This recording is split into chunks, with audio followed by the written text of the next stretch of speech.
শোনো মুখ্যদা, যে ব্রতর কথা তোমাকে আমি বলছিলাম, সপ্তাহে একদিন নির্জলা উপোস থাকতে হবে। ওরে বাবা গো, শরীরকে এত কষ্ট দিলে ঈশ্বরের চিন্তা করবে কখন?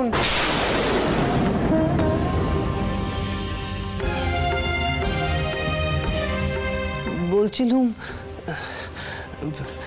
সবক্ষণ মন অন্যদিকে পড়ে থাকবে না। তুমি ছোট ঠাকুর, তুমি বরং ঠাকুর ঘরে যাও, পুজোর সব ব্যবস্থা করা আছে।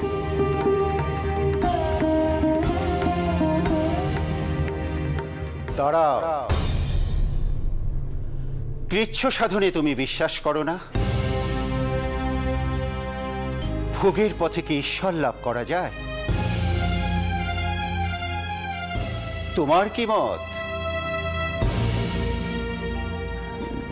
যোগী বাবা, তুমি রাগ করো নে। ভোগ নয়, কিন্তু শরীর তারণের জন্য তো খাবারটুকু প্রয়োজন। তাই বলছিলাম।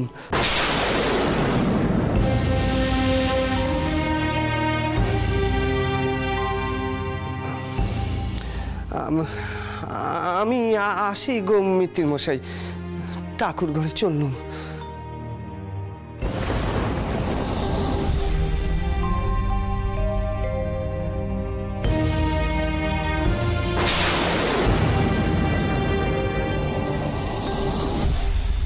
তোমরা বললে একে তাড়িয়ে দেওয়ার পর কি সব ঘটনা ঘটেছিল, তাই তো আমি আর জোরাজুরি করলাম না।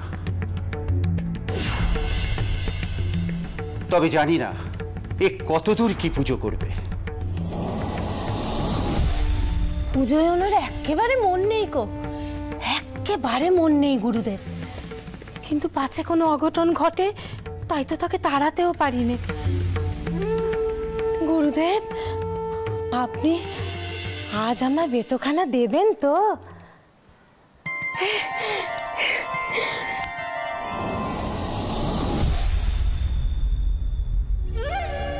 আরে বুদন, এগে বাবু, এখানে জঙ্গলটা কোন দিকে রে? আর কি কি জন্তু জানোয়ার আছে সেখানে? এগে সবই আছে কেনে, হরিণ, পাখি এসব মেলাই আসে, মাঝে মধ্যে বাঘও বের হয়। কিন্তু কেনে বাবু, আপনারা জানোয়ার দেখতে যাবেন? না রে, শুধু দেখবো না, শিকারও করব।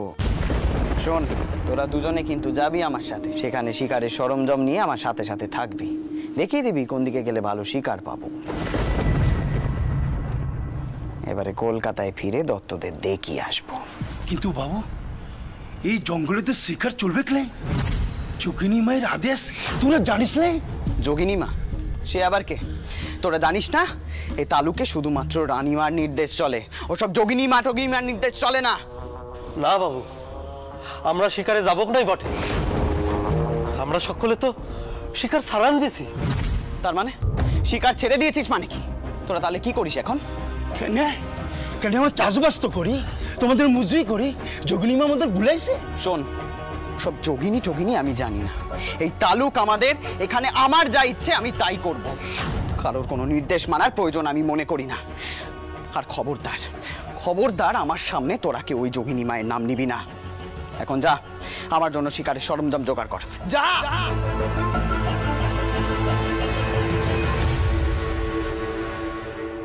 কি হয়েছে, আপনারা এত চেঁচাচ্ছেন কেন? কমলা, কমলা, ওদের সাহস দেখো একবার। এখানে নাকি কোনো এক যোগিনী মা এসছেন আর তিনি নাকি বলেছেন শিকার বন্ধ করতে। সে ওরা নির্দেশ মানে মানুক, কিন্তু আমাকে ওরা সেই নির্দেশ মানতে বলছে কোন সাহসে? আমরা হলাম গে মালিক, এই তালুক আমার দিদমার, আর আমাদেরই কিনা বলছে ওই যোগিনীর নির্দেশ মানতে। কমলা, রাগে আমার মাথাটা একেবারে জ্বলে যাচ্ছে। আপনি একটু শান্ত হন, বসুন এখানে, বসুন। এই নিন। ওনারা যখন এতবার করে যোগিনী মায়ের কথা কয়েছেন, তখন নিশ্চয়ই উনি কোনো সাধিকা হবেন। ওনার আদেশ যদি অমান্য করা হয়, তারপর যদি কোনো অমঙ্গল টমঙ্গল হয়, সে হলে হবে, অমঙ্গলের ভয়তে কি আমি ঘরে বসে থাকবো নাকি শিকার ছেড়ে? দত্তদের দেখানোর জন্য অন্তত গোটা 3 হরিণের মাথা আমাকে নিয়ে যেতেই হবে। কি পেয়েছেন এসব দত্তদের দেখানোর? আপনি কেন সবসময় নিজেকে এত বড় করতে চান বলুন তো? এরপর যদি শেষে কোনো বিপদ আপদ হয় তখন কি হবে? এই হলো মেয়ে মানুষের বুদ্ধি। দত্তদের কাছে কি মারবাড়ি বেটারা হেরে যাবে নাকি?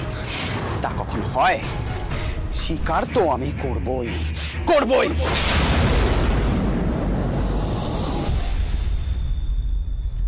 মুখ্যদা, এখনো সময় আছে। এই ব্রত কিন্তু এত সহজ কাজ নয়। সারাদিন নির্জলা, রাত্রে সামান্য আহার, আর এটা একদিন নয়, টানা 10 দিন। সহজ কর্ম নয় কিন্তু। গুরুদেব, ইহকাল তো গেছেই, দেখি না যদি পরকালটুকু সামাল দিতে পারি।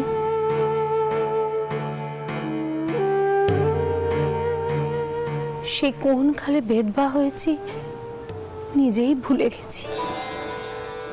জানি না কত জন্মের পাপের ফল আমার। আমি সব রকম কষ্ট করতে পারবো গুরুদেব।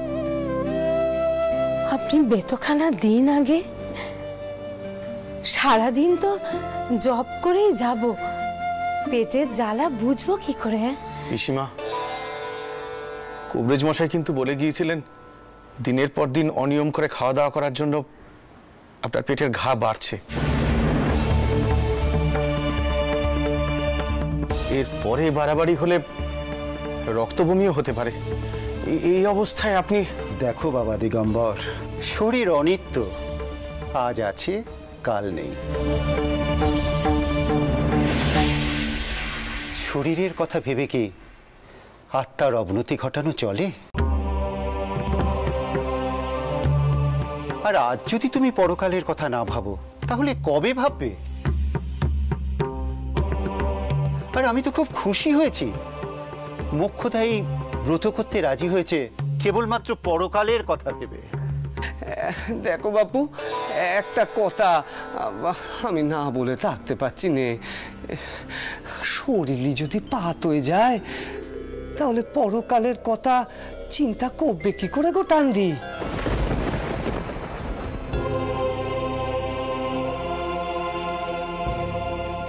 মন তো শরীরের দিকেই থাকবে গা। আমরা তো এই শরীরেই ঈশ্বরের চিন্তা করি, তাই না? তাই না গো? ও টান্দি, টান্দি গো, ও দরকার নেই গো অত পরকালের চিন্তা করে।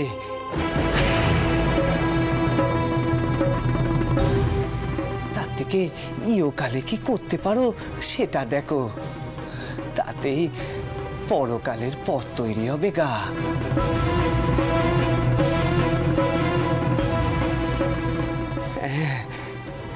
ইহকাল পরকাল সবই তো ঈশ্বরের লীলে খেলা গা। আমরা শুধু ভালো কর্মটুকু করতে পারি। দেখো বাপু, তোমার কাছে আমি ইহকাল পরকালের ব্যাখ্যা চাইনি। মোক্ষদাই ব্রত করতে রাজি হয়েছে, তুমি তার পুণ্য লাভে বাধা সৃষ্টি করছো কেন বলো দেখিনি? যত সব। বেশ বেশ, তোমরা বেত পালন করো, বেত পালন করো, তোমরা পালন করো। তবে আমি একখানা কথা বলে যাই, টান্দির যদি শরীর খারাপ হয় না, আমি কিন্তু ছেড়ে কথা কইব নে।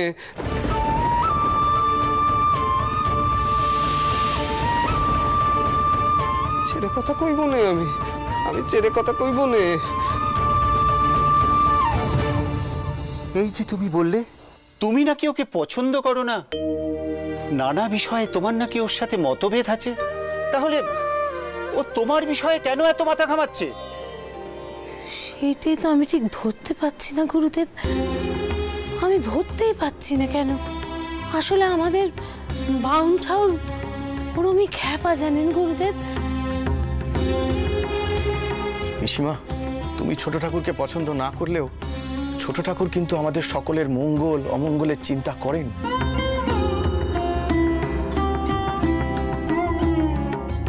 তিনি হয়তো বুঝতে পারছেন না যে এই ব্রত তোমার জন্য কতটা প্রয়োজনীয়, কিন্তু তোমার শরীরের কথা ভেবে তিনি আকুল হয়েছেন। আসলে কি গুরুদেব, আমাদের ছোট ঠাকুরের মনটা বড় নরম। দেখো দিগম্বর, সাধনার পথ বড় কঠিন। মনকে সংযত করতে হয়, আবেগে ভেসে গেলে চলে না। তোমাদের ছোট ঠাকুর এখনো সাধনার পথে চলতে শেখেনি। পুজো অর্চনা আচার বিচার তার কাছে ছেলে খেলা মাত্র। শোনো মোক্ষদা, তুমি কারোর কথায় মন দিও না। আমি একাহারি, তোমার সঙ্গে সঙ্গে আমি কৃচ্ছ সাধন করব।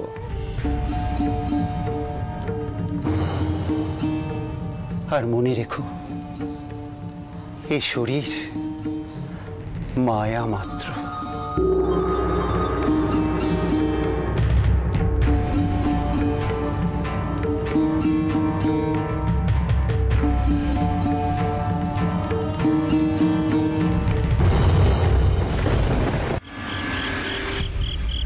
মহেন্দ্রদা, আমার কথাটি একবারটি শোনো। ও মহেন্দ্রদা, কোথায় যাচ্ছ? মহেন্দ্রদা। দ্বারিকা, যাওয়ার সময় পেছনে ডাকতে নেই। মহেন্দ্রদা, এইভাবে যাওয়াটা কি আমাদের ঠিক হচ্ছে বলো? মানে নায়েব মশাইও তো বলছিলেন। কি বলছিলেন? ডাক তো একবার তেনাকে। দাঁড়া, আমি ডাকছি। নায়েব মশাই, নায়েব মশাই। কথা, আমি আপনাদের কাছে আসছিলাম। বলছিলাম কি কথা, দয়া করে এখানে শিকারে যাবেন না। কয়েক বছর আগেই একজন সাধিকা এখানে এসেছেন। সবাই তাকে যোগিনী মা বলেন। যোগ সাধনা করেন কি না, তা তিনি আশপাশের সমস্ত গ্রামে শিকার নিষেধ করেছেন। গায়ের লোকজন তাকে ভীষণ মান্যি করে। এতদ অঞ্চলে কেউ আর শিকার করে না। এই কথা আমি আপনাদের আগেই বলতুম, কিন্তু বলে কোনো লাভ হতো না নায়েব মশাই। তার কারণ আমি আপনার কোনো কথাই শুনতুম না। কি জানেন নায়েব মশাই, আমি এখানে এসেছি শুধুমাত্র শিকার করার জন্যই।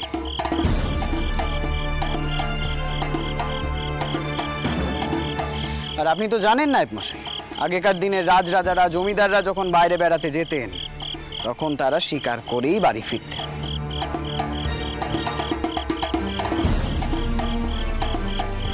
কি জানেন নায়েব মশাই, কলকাতার দত্তবাড়ির ছেলেরা দুইখানা হরিণ শিকার করেই কলকাতায় বসে বড় বড় কথা বলে যাচ্ছে। এবার আমাকেও তো তাদের দেখাতে হবে। তাই তাদের দেখাতে গেলে অন্তত 3টে হরিণ আমাকে শিকার করতেই হবে।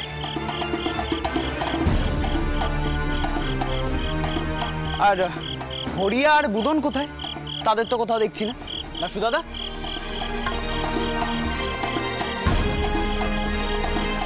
ও বুঝেছি, তারা জঙ্গলে গেছে। বেশ তো, সেখানে গিয়ে তো আবার তাঁবু খাটাতে হবে, সেখানে তো সময় লেগে যাবে।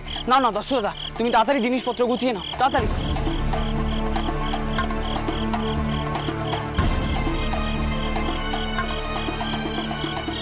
মহেন্দ্রদা, মহেন্দ্রদা, বৌঠান কিন্তু ভয় পাচ্ছেন। বৌঠান কাঁদছেন। আমরা যোগিনী মায়ের আদেশ অমান্য করছি কিনা? মহেন্দ্রদা, বলছিলাম কি এবারটা না হয়। দ্বারিকা, যথেষ্ট বড় হয়েছিস তুই, এইবার অন্তত পুরুষ মানুষের মতো আচরণ করতে শেখ। মেয়ে মানুষের ভয়কে যদি অতই গুরুত্ব দিতে হয় তাহলে তাদের আঁচল ধরে ঘরের কোণে বসে থাকতে হয়। তুই বরং তাই করবি। নক্কি বোন আমার, দেখনি উনি কি করছে। তুই এক কাজ করবি, জানা তো তাওর পোকে ডেকে আনবি। তাওর পোই পারবে ওনাকে সামলাতে, ওনাকে আটকাতে।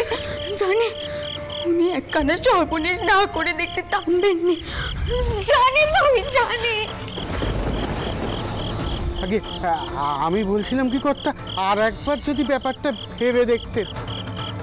আসলে ওই যোগিনী মায়ের আদেশ অমান্য করাটা গাহিন্যকে ভালো চোখে দেখবে না। আমার মনে হয় কর্তা কাজটা আপনার ঠিক হচ্ছে না। নায়েব মশাই,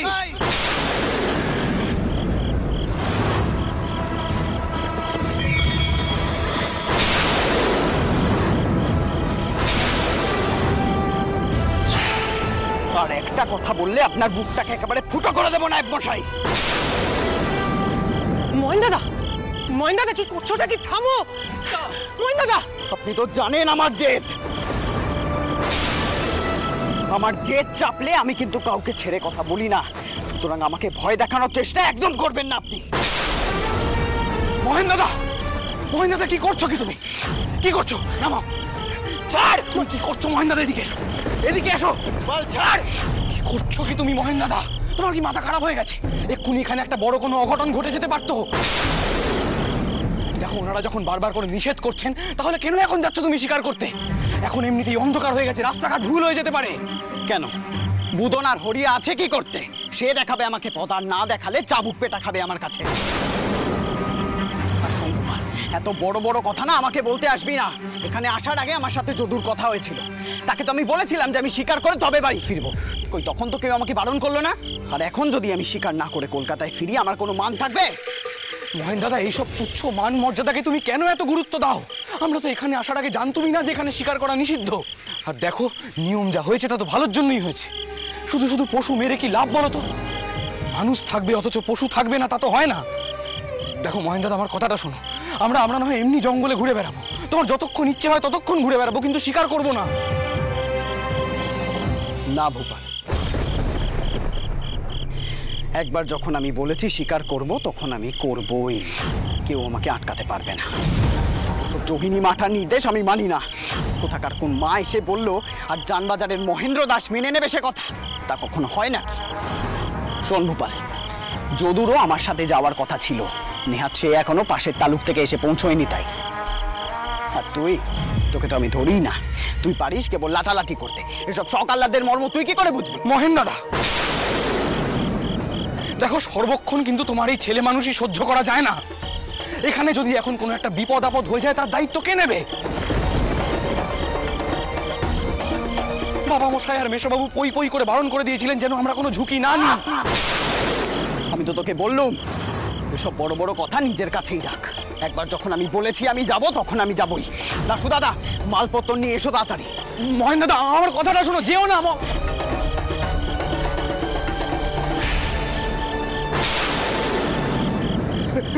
ছোট মুখে বড় কথা, অপরাধ নেবেন না কর্তা। আটকান আটকান ওনাকে, সর্বনাশ হয়ে যাবে। ওই জঙ্গলের পাশেই যোগিনী মায়ের শিষ্যরা থাকে, হরি উধন সব ওই গায়েরই। ওখানে যদি স্বীকার করে, ওরা কিন্তু ছেড়ে কথা বলবে না কর্তা। দিদি, ও দিদি। মা, মা, ও আপনি ব্যস্ত আছেন? আচ্ছা ঠিক আছে, আমি না হয় পরে আসবো। না না মতুল, আমি ব্যস্ত নই, কিন্তু তোমাকে এমন কেন দেখাচ্ছে বাবা? আচ্ছা, রজবপুরে ওরা পৌঁছানোর পর সংবাদ এসেছে তো? না না, সে সংবাদ এসেছে, তবে মা রজবপুরের পূব দিকের তালুক দিনাজপুরের মায়ের মন্দিরে কোনো গোল বেঁধেছে মা। সে কি? হ্যাঁ মা, সেখানে গোল বেঁধেছে। আর সেসব শুনে মা যদু রজবপুর না গিয়ে একেবারে দিনাজপুর চলে গেছে। কিসের আবার গোল বাঁধলো বাবা? আমার যতদূর মনে হয় ওখানে খরচ খরচা নিয়ে কোনো গোলমাল বেঁধেছে। তবে মা আপনি চিন্তা করবেন না, যদু ঠান্ডা মাথার মানুষ, ও ঠিক সামাল দেবে। ঠিকই করেছো মতো, যদু যে কোনো সমস্যাই সামাল দিতে পারে বটে, কিন্তু তুমি এই কথা কানা করেছে আমার আশঙ্কা আরো বাড়িয়ে দিলে বাবা। অনেকদিন ধরেই আমি ভাবছিলাম জানো তো, মন্দির তৈরি হওয়ার পর তার খরচ খরচা কোনো একখানা তালুকের আমদানির পরিমাণের ওপর ধার্য করব, কারণ আমার মনে হয় এই নিয়ে পরে গোল বাঁধতে পারে। দেখো মতো, আজ আমি আছি, কাল তো আর থাকবো না, তুমিও তো আর চেরোটা কাল থাকবে না বাবা। কিন্তু এই মন্দির এই মন্দির তো চিরটা কাল থাকবে মতোর।